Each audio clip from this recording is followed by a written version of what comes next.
भज गौरांग भज गौरांग भज गौरांगे नाम रे भज गौरांग भज गौरांग भज गौरांगे नाम रे जगाई मगाई समपति तन को जगाई मगाई समपति तन को दियो आपन धाम रे कलिमल ग्रसित पतित सरताज हूँ कलिमल ग्रसित पतित सरताज हूँ दियो प्रेम निष्काम रे कलिमल ग्रसित पतित सरताज हूँ कलिमल ग्रसित पतित सरताज हूँ दियो प्रेम निष्काम रे भज गौरांग जप गौरांग भज गौरांगे नाम रे भज गौरांग भज गौरांग भज गौरांगे नाम रे जगाई मगाई समपति तन को जगाई मगाई समपति तन को दियो आपन धाम रे दियो आपन धाम रे दियो आपन धाम रे कलिमल ग्रसित पतित सरताज हूँ कलिमल ग्रसित पतित सरताज हूँ दिए प्रेम निष्काम रे दियो प्रेम निष्काम रे भज गौरांग भज गौरांग भज गौरांगे नाम रे ब्रज के राधे श्याम रे अवध के सीता राम रे ब्रज के राधे श्याम रे अवध की सीता राम रे भज गौरांग भज गौरांग भज गौरांग नाम रे बोलिए श्री गौरांग महाप्रभु जी।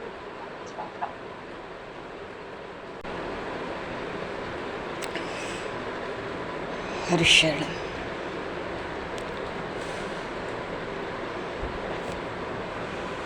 अनंत कोटि ब्रह्मांड नायक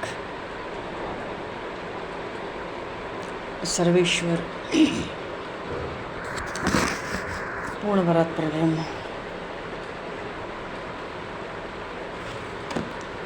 असंख्य कल्याण गुणमय भक्तवांक्षा कल्पतरु शरणागत वत्सल भक्तवत्सल दीनबंधु दयासल भगवान श्री सीताराम जी महाराज के संत करना शरणवन जी महाराज की परम पावन भाव में सन्निधि में महापुरुषों की भाव में उपस्थिति एवं आप सभी श्रद्धालु भक्त वैष्णवों की मंगल सन्निधि में मानव जीवन का सर्वोत्कृष्ट फल भगवत गुणगान भगवत स्मरण का हम सभी भगवान श्री कृष्ण चैतन्य देव के लीला चरित्रों के माध्यम से प्राप्त करने जा रहे हैं। सर्वप्रथम आप सभी भक्तजनों की श्री चरणों में भगवत भाव से सादर वंदन सादर नमन। आप सभी को यथा योग्य जय श्री राम जय जय श्री राधे जय शरण जय श्री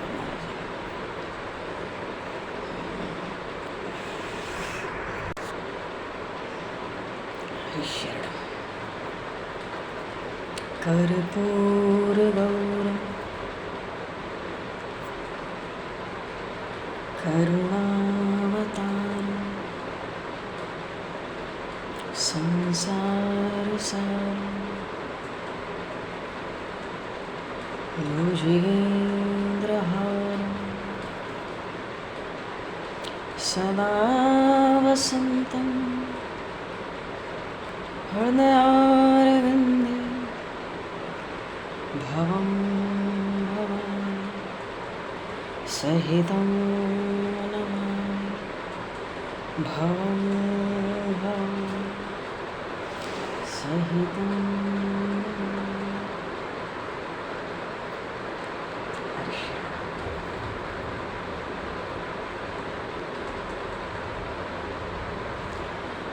बोलिए श्री चैतन्य महाप्रभु की जय।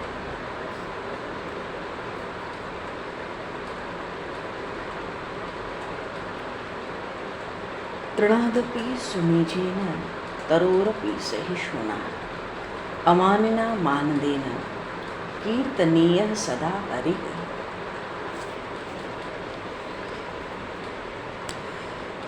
भाव है कि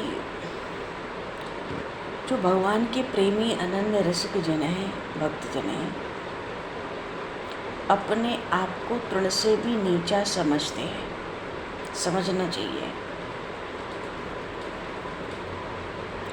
वृक्ष से भी अधिक सहनशील बनना चाहिए।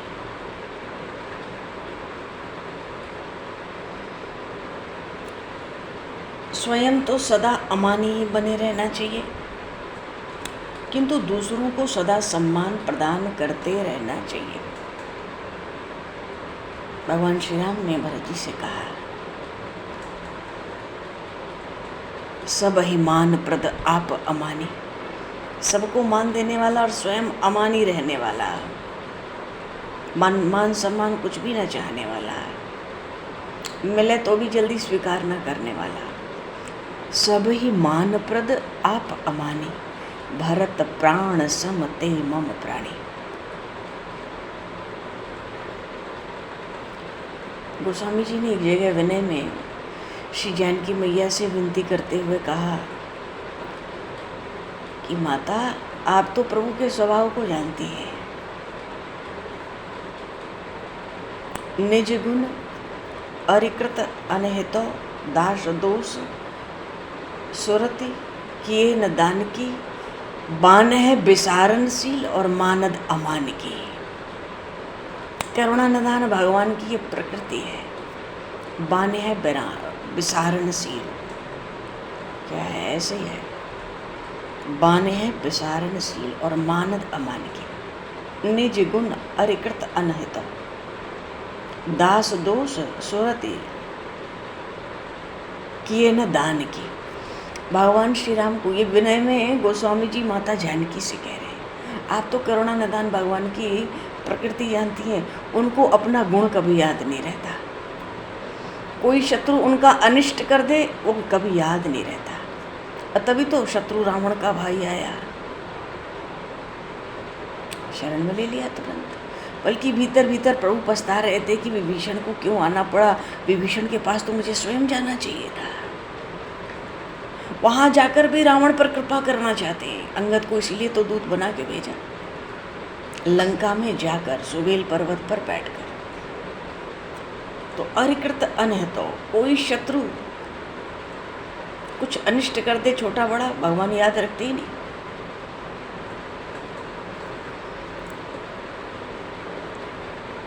और सुरत किए न दान की, भक्तों को जीवों को भगवान कोटि कोटि उपकार करते हैं, कितना दान करते हैं, कितना कुछ देते हैं, पर याद नहीं रखते हैं। और जब मिलते हैं तो प्रभु को ऐसा लगता है मैंने कुछ दिया ही नहीं इसको कभी। सूरत किए न दान की, और बान है विसारणशील, सब भूल जाते हैं। और मानद अमान की, जिसका कहीं मान सम्मान ना होता हो प्रभु उसको भी मान देते हैं। ऐसे यहाँ इस श्लोक में बता रहे हैं, प्रणादपि सुनीचेन तरोरपि सहिष्णुना अमानिना मानदेन कीर्तनीयः सदा हरिः।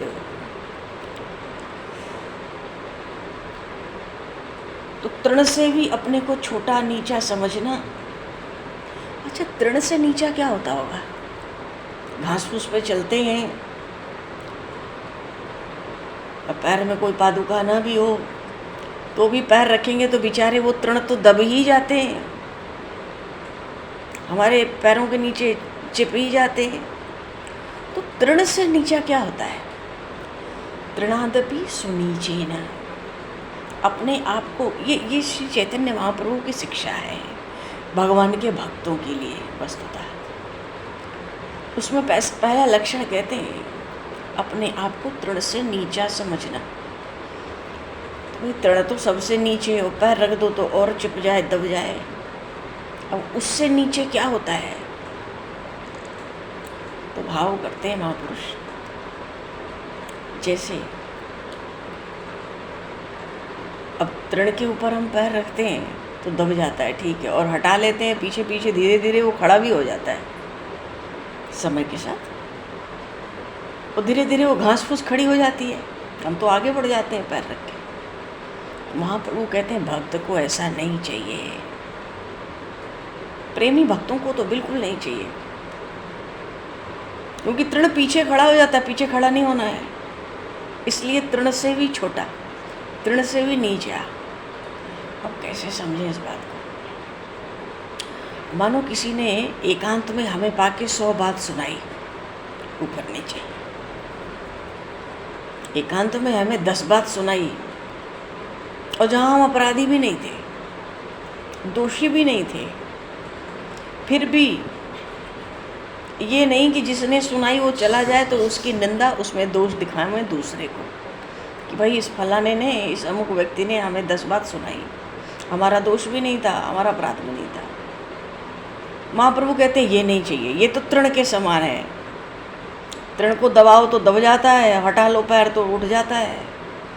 किसी ने सुनाई तो थोड़ी देर तो सुन लिए 10 बात, दोष नहीं था, कमी नहीं थी, अपराध नहीं था, फिर भी, और वो गया सुनाने वाला तो पीछे 4 लोगों को सुना दिया। महाप्रभु कहते ये नहीं, पीछे भी किसी से न कहे कि अमुक व्यक्ति ने हमें 10 बात सुनाई है, 4 बात सुनाई है, मैं निरपराध हूँ, पीछे भी किसी से न कहे। महाप्रभु कहते हैं ये तृण से भी छोटा है। तो तृणादपि सुनीचेन तरोरपि सहिष्णुना, सहनशीलता कैसी हो? वृक्ष के समान। अगर हमें किसी पर क्रोध आवे किसी भी कारणवश, तो महाप्रभु कहते हैं अपने को तृण से नीचा, तृण से भी छोटा समझना। तुम कैसे क्रोध करोगे? अपने को तृण से छोटा समझो। और वैसे भी सृष्टि में महापुरुषों ने कहा है, एक चींटी के आगे भी अपने को बड़ा मानना अन्याय है, अन्याय संगत है। क्यों? सबके अंदर एक ही परमात्मा है।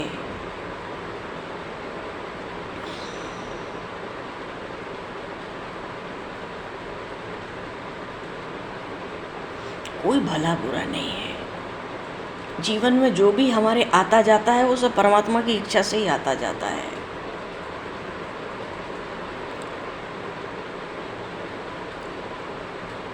तो तृणादपि सुनीचेन अतरोर, अच्छा किसी हमें अगर किसी पर क्रोध आवे तो हम पहले विचार करें कि हम तो तृण से भी छोटे हैं, हम किसी पर कैसे क्रोध करें। लेकिन अगर किसी को हम पर क्रोध आवे तो महाप्रभु कहते तब क्या करोगे? अभी तुम्हारे बस की तो बात नहीं है, और तुम मानसिक रूप से तैयार नहीं हो कि सामने वाला तुम पर बहुत क्रोध करने वाला है। ब्रज में एक संत हैं, वो कहते हैं अगर तुम किसी का 100 जूता सह सकते हो, 1000 गाली सुन सकते हो, और कुछ चूं भी नहीं करोगे, तो तुम्हें निश्चित भगवत प्राप्ति कहीं न कहीं हो जाएगी। तरोरूपी सहिष्णुना, सहनशीलता वृक्ष के समान। तुम पर कोई क्रोध करे तो वृक्ष के समान सहनशील बनना। अमानिना मान देना, जिसका कहीं मान ना हो उसको तो मान देना ही है, पर सबको सम्मान देना है, और स्वयं मान कभी नहीं स्वीकार करना है, नहीं चाहना है।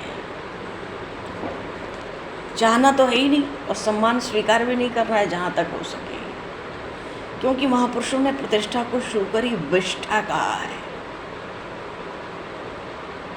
अच्छे अच्छे महात्माओं का पतन यहाँ आकर हो जाता है। प्रतिष्ठा, मान सम्मान।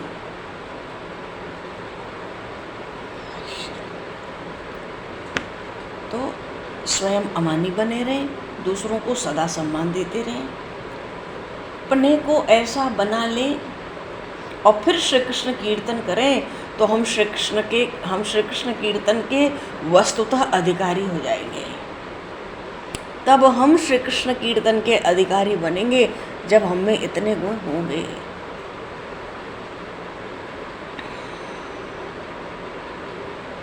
क्योंकि भगवान श्री कृष्ण का जो कीर्तन है वो समस्त प्राणियों के लिए सर्वदा कीर्तनीय वस्तु है।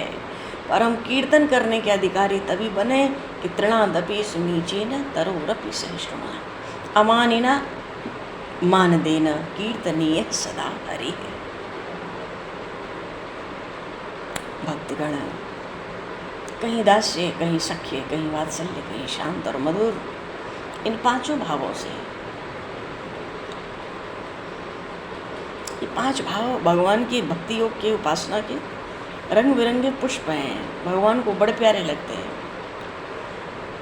सब अपने प्रियतम की, इष्ट की उपासना करते हैं किसी न किसी भाव का आश्रय लेकर, किसी भाव का आश्रय लेकर और भगवान से संबंध जोड़कर जब उपासना होती है, भगवान की आराधना होती है, तो भगवान श्री कृष्ण ने भागवत में कहा इसको भक्ति योग कहते हैं। तो उपासना में पांच मुख्य ये भाव माने गए हैं, समझे गए, पर कहते हैं पांचों में दास्य भाव ही सर्वश्रेष्ठ है, सर्वप्रधान है। अब देखो ना, हनुमान जी महाराज को बाजा बजा दिया, दासो हम कौशलेंद्रस्य, मैं कौशल राज महाराजाधिराज श्री रघुनाथ का दास, दासो हम कौशलेंद्रस्य। और प्रायः जितने भक्त होते हैं वो सेवक और भगवान अपने इष्ट को स्वामी बनाकर सेवा ही तो करते हैं।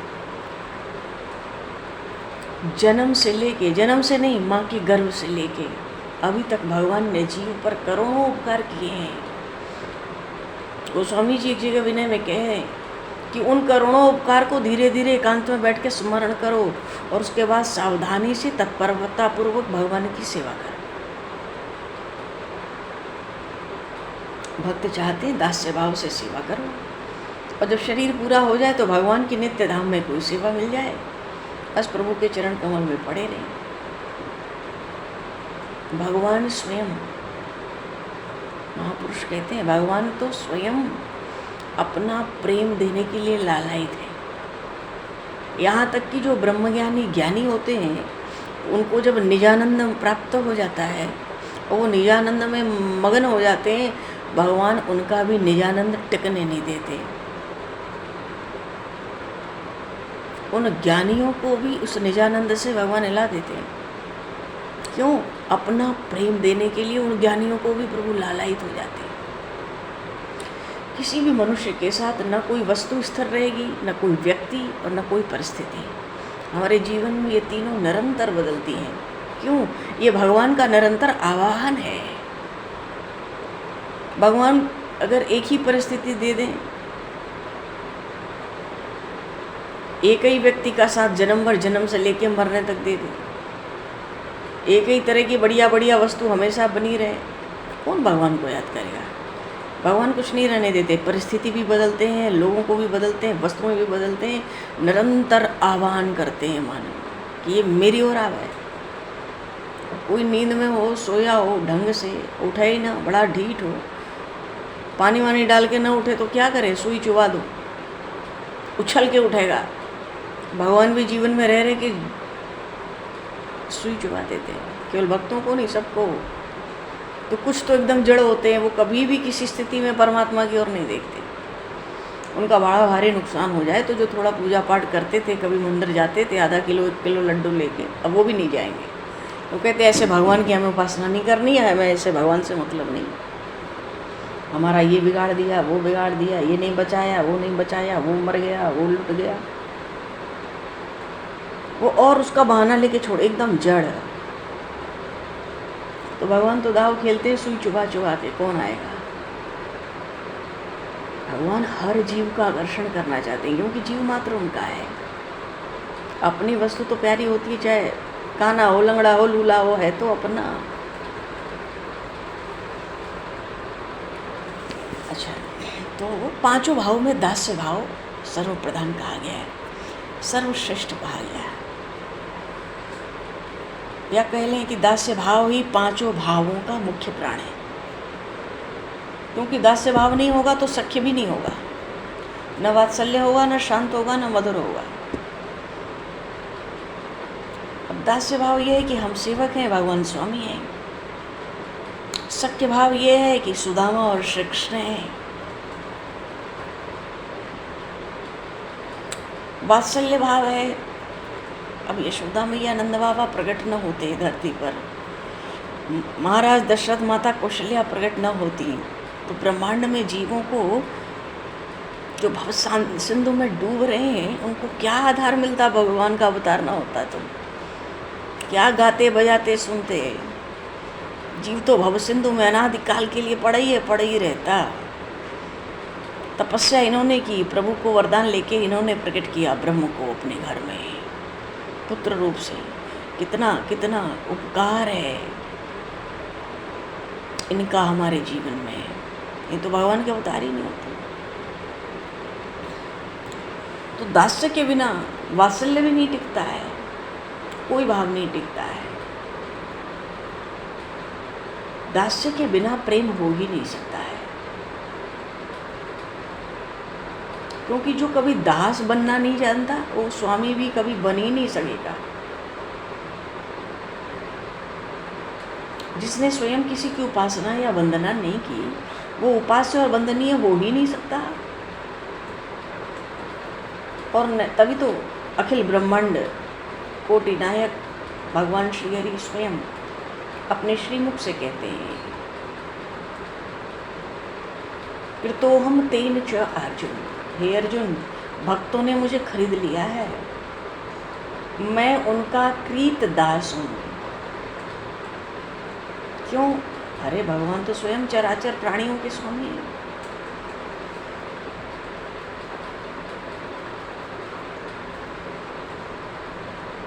इसलिए स्वामी पने के भाव को प्रदर्शित करने के लिए ही भगवान भक्त और ब्राह्मणों के स्वयं दास होना स्वीकार करते हैं और उनके चरणों की रज को अपने मस्तक पर चढ़ाने के लिए सदा उनके पीछे घूमा करते हैं।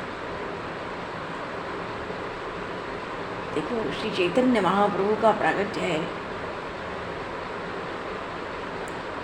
ये श्री राम श्री कृष्ण से भी विलक्षण अवतार है भगवान का। क्यों? एक ही में श्री राधा कृष्ण दोनों का अवतार है। अब बोलो, बोल बंद है तो श्री कृष्ण और राधा भाव से भावित हैं तो हा कृष्ण पुकारते हैं। मंत्र भी मिला गोपी जन वल्लभाय, तो हा कृष्ण हा प्राणनाथ, दिन रात अब यही। महाप्रभु अब भावावेश में आकर भक्तों के भावों को प्रकट करने लगे। भक्तों को संपूर्ण लोगों के प्रति और भगवत भक्तों के प्रति किस प्रकार का आचरण करना चाहिए,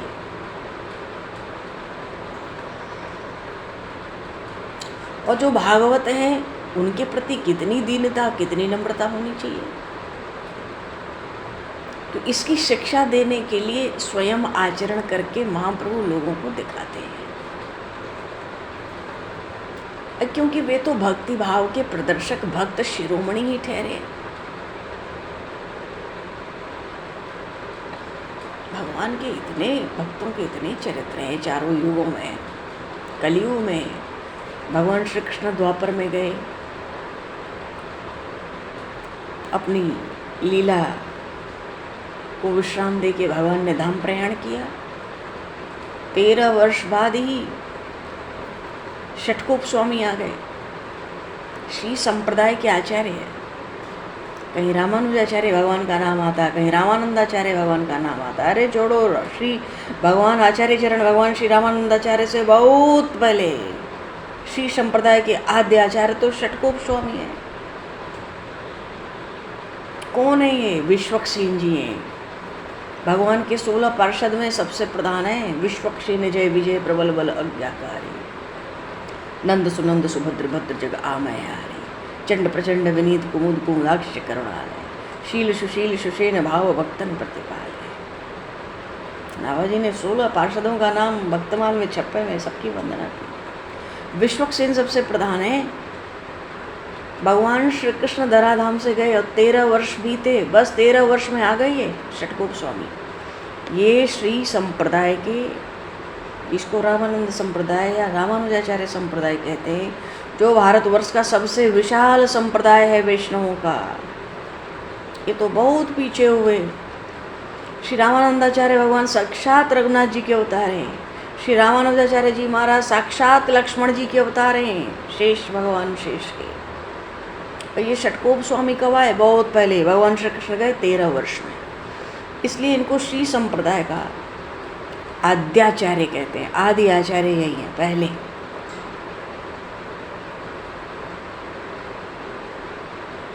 और जन्म लिए, दो एक साथ आए, गरुण जी आए और ये विश्वक्सेन जी, दोनों एक साथ आए भक्ति के प्रचार के लिए। अरे भगवान के जाते ही तो कलयुग व्याप्त हो गया। परीक्षित जी उधर बैठ गए अनशन होके, वो पूरे हो गए। तो ऐसा अधर्म और कलयुग का साम्राज्य फैला। 13 वर्ष में दोनों आ गए, विश्वक्सेन जी, गरुण जी। और 13 वर्ष में आ गए। माँ के गर्भ से जब जन्म लिए, थोड़े ही देर में हाथ पैर के बल पर इमली का एक पेड़ था, उसमें बहुत बड़ा खोडर था, उसमें घुस गए और 32 वर्ष उसी में रहे, निकले नहीं वहाँ से। और उसमें रह के भगवान की लीलाओं का गान करते थे। बाहर कोई लिखता है, सहस्र गीति नाम का दक्षिण में वो ग्रंथ है, सुनते हैं, बहुत ही विलक्षण ग्रंथ है। 1000 पद हैं उसमें, भगवान की लीलाएं, रामकृष्ण की लीलाएं गाई गई। गरुण जी देखे, भाई साथी आया था, मिल ही नहीं रहा है। गरुण जी थोड़ा, भाई दोनों दो स्थान में आए, दक्षिण में ही आए गरुण जी भी, साथी आया था साथ में, वो दिख नहीं रहा है, कहाँ है? खोजते खोजते उत्तर भारत में आ गए, कहीं नहीं मिला, न रास्ते में मिला। साथी आया था, हम दोनों पार्षद आए भगवत धाम से भक्ति के प्रचार के लिए। उत्तर भारत में आ गए जब गरुण जी, तो दक्षिण भारत में एक विलक्षण प्रकाश दिखा। उत्तर भारत से गरुण जी को दक्षिण भारत में विलक्षण प्रकाश दिखा। उस प्रकाश को देखते ही समझ गए ये वही है जो मेरे साथ आए। अब यही वो प्रकाश पकड़ना है, पता लग जाएगा वो कहाँ है। वो प्रकाश पकड़े पकड़े उत्तर भारत से दक्षिण भारत आ गए गरुण जी। मालूम चला वो इमली का खोडर 32 साल उसी में रहे। वहीं से भगवान की लीलाएं गाते। एक बार जब भगवान श्री कृष्ण की बाल लीला गा रहे थे, उकल बंधन लीला आई और उन्होंने ध्यान अवस्था समाधि से, जब 32 साल उसके अंदर ही बैठे हैं, तो हमारे हमेशा ही वो समाधिस्थ स्थिति में, सहज समाधिस्थ जन्म से। उन्होंने देखा, अरे हमारे ठाकुर जी इतने कोमल, और मैया ने बांध दिया। लीला देख के मूर्छित हो गए 6 महीने के लिए, इतना दुख हुआ। यशोदा मैया ने इतने कोमल से ठाकुर जी को बांध दिया, भगवान को बांध दिया, जो कण कण में व्याप्त परमात्मा है उसको बांध दिया। 6 महीने मूर्छित रहे। एक बार उनको मन हुआ, चलो बैकुंठ बिहारी के दर्शन करो। तो सहज समाधिस्थ अवस्था में बैकुंठनाथ के दर्शन करने बैकुंठ लोग पहुंच गए। बड़ी भीड़ थी, बड़ी जय हो रही थी।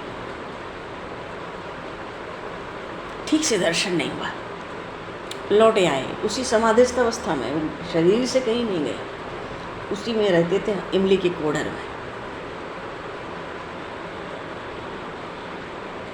फिर सोचे, अब वहाँ तो बड़ी भीड़ थी, ठीक से दर्शन नहीं हुआ, चलो रघुनाथ गोसाई का दर्शन करो, क्या कर रहे हैं अवध में।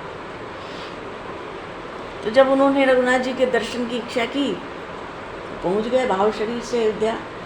उस समय श्री रघुनाथ जी महाराज हाथी पर बैठे थे, चारों ओर सेवक सखा दास लगे थे सेवा में, वन की ओर जा रहे थे। अरे राजा धराज हैं, जैसा दर्शन तो हुआ बढ़िया, पर जैसा चाहिए था वैसा नहीं मिला, उस भीड़ में भी नहीं मिला। बोले अब क्या करें? बोले वो वृंदावन बिहारी के दर्शन करो। तो भाव शरीर से वो वृंदावन धाम आ गए। चौमासा चल रहा था, एक गोपी थी सखी, गोबर की डलिया लेके खड़ी थी, गोबर भरा था, कोई आवे तो उठवा दे सिर पे। बड़ी देर से खड़ी थी, चौमासे का ही समय था। इतने में वो देखते हैं कि वो नंद किशोर आ गए, वो नंद नंदन आ गए, इतने चटकीले मटकीले छैल छबीले साज बाज बना के छोट से अत्यंत सुकुमार मनोहर झांकी। गोपी ने देखा, अरे कन्हैया, अनेक हाथ लगाए दे।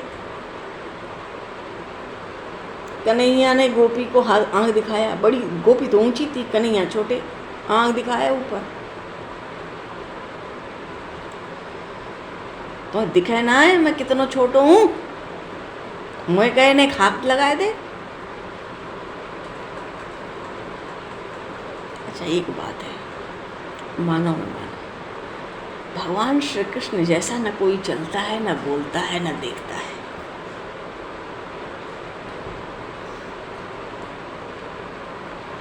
विचित्र है उनका सब कुछ।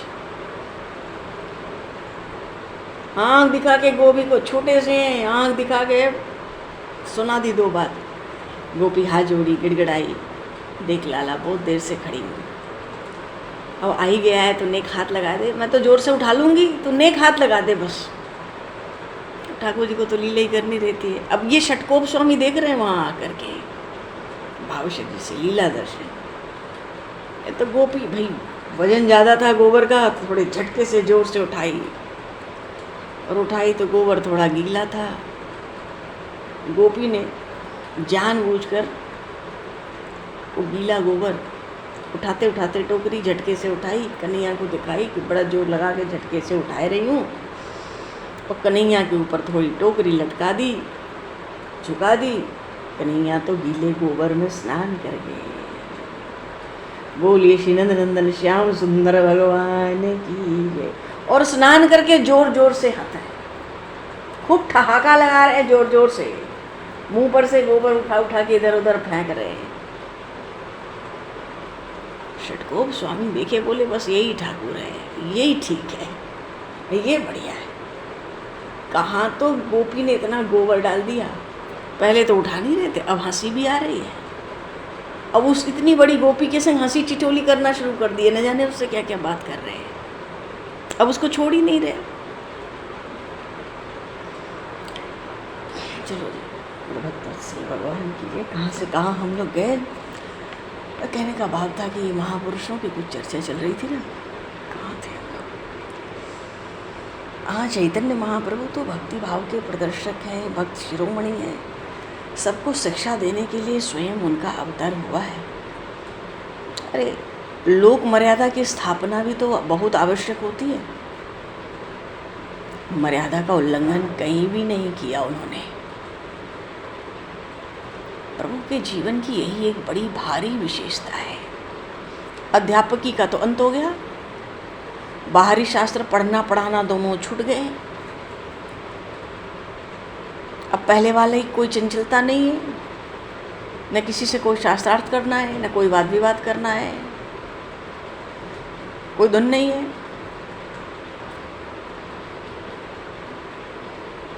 दूसरी धुन इन पर सवार हो गई। अब उस धुन में आकर नई धुन में सब संसारी काम भूल गए। संसारी काम ही नहीं भूले, अपने को भी विस्मृत कर दिया। क्यों? इनके भाव अलौकिक हैं, इनकी बातें बड़ी गूढ़ हैं, इनका चरित्र बड़ा रहस्यमय है।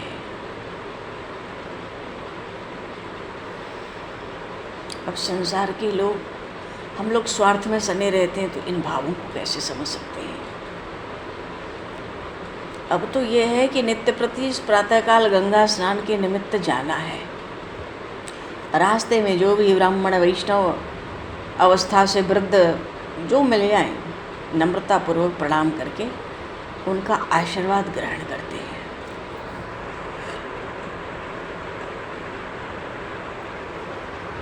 और गंगा जी पहुँचते हैं तो हर वैष्णव के चरण की धूलि मस्तक पर चढ़ाते हैं,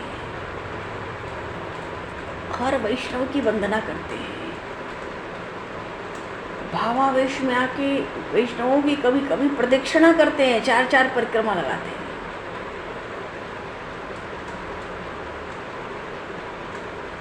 कोई कहता अब भगवान करें आपको भगवान की अनन्य भक्ति की प्राप्ति हो जाए।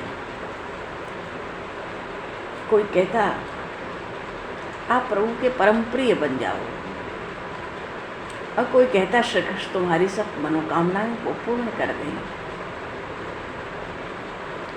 सबके आशीर्वादों को सुन सुन के प्रभु बार बार सबके चरणों में लौट जाते हैं, फूट फूट कर रोने लगते हैं और रोते रोते कहते आप सभी वैष्णवों के आशीर्वाद का ही अब तो सहारा है। अब मुझ दीनहीन कंगाल पर अब आप सभी लोग ही कृपा करें। भगवान के भक्त तो बड़े कोमल स्वभाव के होते हैं। आपका हृदय इसीलिए करुणा से सदा भरा रहता है, पर पीड़ा देखकर आप बड़े दुखी होते हैं।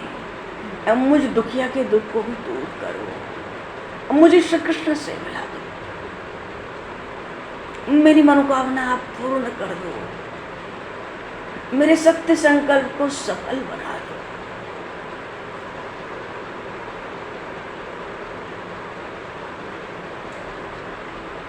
यही मेरी आप सभी वैष्णवों के चरणों में विनीत प्रार्थना है।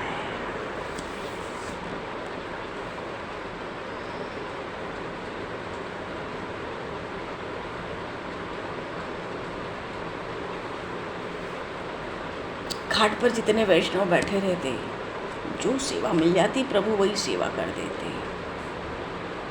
किसी का चंदन घिस देते,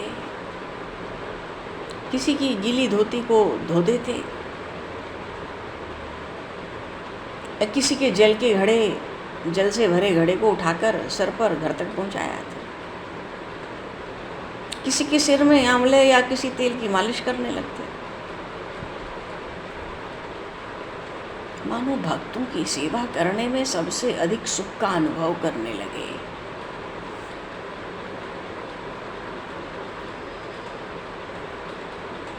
और जो वृद्ध वैष्णव होते तरह तरह से इनको उपदेश देते। कोई कहता देखो निरंतर श्री कृष्ण कीर्तन करते रहना ही यही एकमात्र सार है, तुम्हें श्री कृष्ण ही कहना चाहिए, अब श्री कृष्ण के मनोहर नामों का ही स्मरण करते रहना चाहिए। श्री कृष्ण कथाओं के अतिरिक्त अन्य कोई भी संसारी बात नहीं सुननी चाहिए तुम्हें। तुम्हारा अब जीवन संपूर्ण जीवन कृष्णमय ही होना चाहिए। खाते कृष्ण, पीते कृष्ण, चलते कृष्ण, उठते कृष्ण, बैठते कृष्ण, हंसते कृष्ण, रोते कृष्ण। मानो हर प्रकार से सदा कृष्ण कृष्ण ही करते रहना चाहिए। क्यों? श्री कृष्ण नाम का अमृत जब इंद्रियों को मिल जाता है फिर दूसरे आहार की आवश्यकता नहीं रहती। इसी का पान कर करके इंद्रियां तृप्त बनी रहती हैं।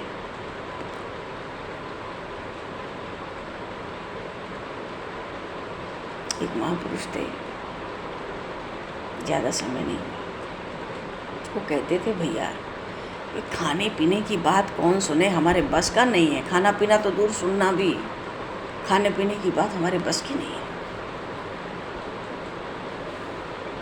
अच्छा, वृद्ध वैष्णव जितना उपदेश देते महाप्रभु बड़ी श्रद्धा से सुनते, उनकी वंदना करते, उनके चरणों की धूल को मस्तक पर चढ़ाते, अंजन बनाकर आंखों में लगाते। महाप्रभु की ऐसी स्थिति देखकर वैष्णव कहने लगते हैं, कौन कहता है निमाई पंडित पागल हो गया है? अरे ये तो श्री कृष्ण में मत, ये तो श्री कृष्ण प्रेम में मत वाले बने हुए हैं, ये तो प्रेमोन्माद है। और धन्य है इनकी जननी को जिनकी कोख से ऐसा सुपुत्र उत्पन्न हुआ। मानो वैष्णव तरह तरह से इनकी भूरी भूरी प्रशंसा करने लगे और सबको धीरे धीरे गंगा तट के आसपास जितने आते जाते उस समय सबको विश्वास हो गया निमाई कुछ पागल नहीं हो गए, न कोई भूत प्रेत चढ़ा है, न कोई वायु का विकार है। इनको तो श्री कृष्ण प्रेम का उन्माद छा रहा है।